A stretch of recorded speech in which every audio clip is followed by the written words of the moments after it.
اللہ رب العالمین والصلاة والسلام علی سید الانبیاء والمرسلین اما بعد فاعوذ باللہ من الشیطان الرجیم بسم اللہ الرحمن الرحیم الصلاة والسلام علیک یا رسول اللہ وعلی آلک واصحابک یا حبیب اللہ۔ محترم ناظرین، السلام علیکم ورحمۃ اللہ وبرکاتہ۔ امید کرتا ہوں کہ آپ سب خیر و عافیت سے ہوں گے۔ آپ سب کو میری طرف سے رمضان المبارک کی بہت بہت مبارک ہو۔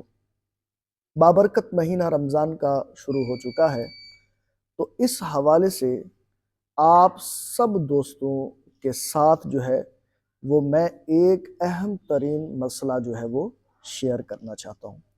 اکثر دوست و احباب اور بھائی جو ہے وہ سوال کرتے ہیں کہ سحری کب سے کب تک ہے، سحری کا وقت کب سے کب تک ہے، کب روزہ رکھنا چاہیے، کب جو ہے وہ روزہ کلوز کر دینا چاہیے۔ اس حوالے سے جو ہے وہ معلومات درکار ہے، تو آپ کے ساتھ یہ معلومات شیئر کرنا چاہتا ہوں۔ توجہ سے سنیے گا۔ روزہ ایک بہت ہی اہم ترین عبادت ہے، اور روزہ رکھنا، افطار کرنا، سحری کرنا، اس کا جو ہے نا وہ شریعت نے ایک وقت مقرر کیا ہے۔ اسی وقت کے اندر جو ہے وہ ہم نے سحری بھی کرنی ہے اور افطاری بھی کرنی ہے۔ اب سحری کا جو وقت ہے وہ صبح صادق سے پہلے پہلے تک ہے۔ اب اس بات کو غور کر لیجئے، نوٹ کر لیجئے کہ سحری کا جو وقت ہے وہ صبح صادق سے پہلے پہلے تک ہے۔ اللہ تبارک و تعالیٰ نے اس حوالے سے قرآن پاک میں کیا ارشاد فرمایا ہے، آئیے سب سے پہلے قرآن سنتے ہیں۔ اللہ تعالیٰ کا فرمان ہے سورہ بقرہ دوسرے سپارے میں، اور یہ آیت نمبر ہے 187، 187 آیت کے اندر جو ہے وہ اللہ تعالیٰ کا یہ فرمان موجود ہے۔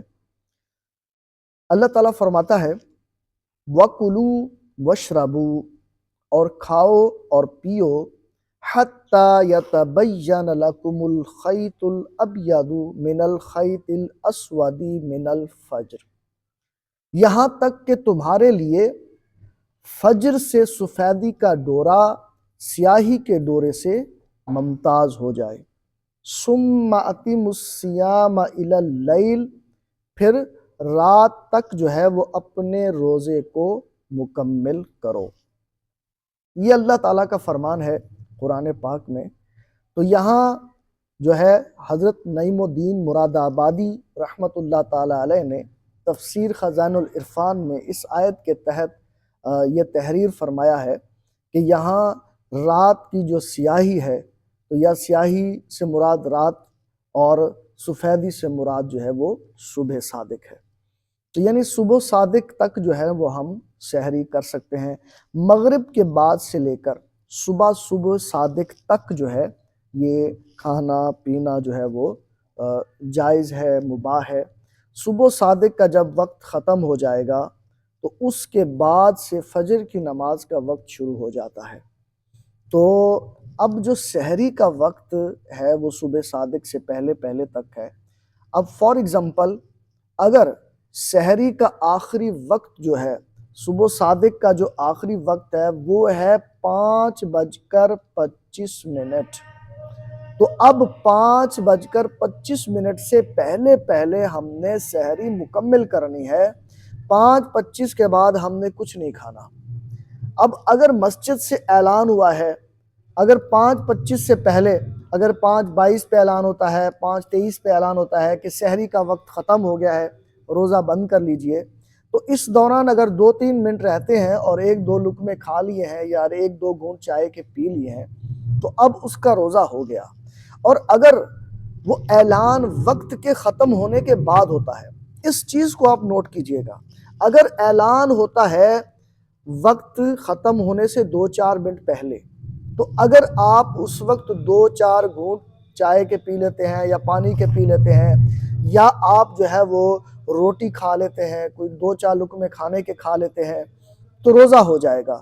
اگر وہ اعلان جو ہے وہ سحری بند ہونے کا اعلان وقت کے ختم ہونے کے بعد کرتا ہے، یعنی کہ 5:25 پہ وقت ختم ہو رہا ہے اور وہ 5:26 پہ اعلان کرتا ہے، اور اس دوران اگر کوئی کھا رہا ہے پی رہا ہے تو اب اس کا روزہ نہیں ہوگا، اس کو رمضان شریف کے بعد جو ہے وہ اس روزے کی قضا کرنی ہوگی، اور جو روزہ اس طرح چھوٹ جائے تو ایسے روزے کا کفارہ بھی نہیں ہوتا، صرف روزے کی قضا کرنی ہوگی، روزہ جو ہے وہ بعد میں رکھے گا۔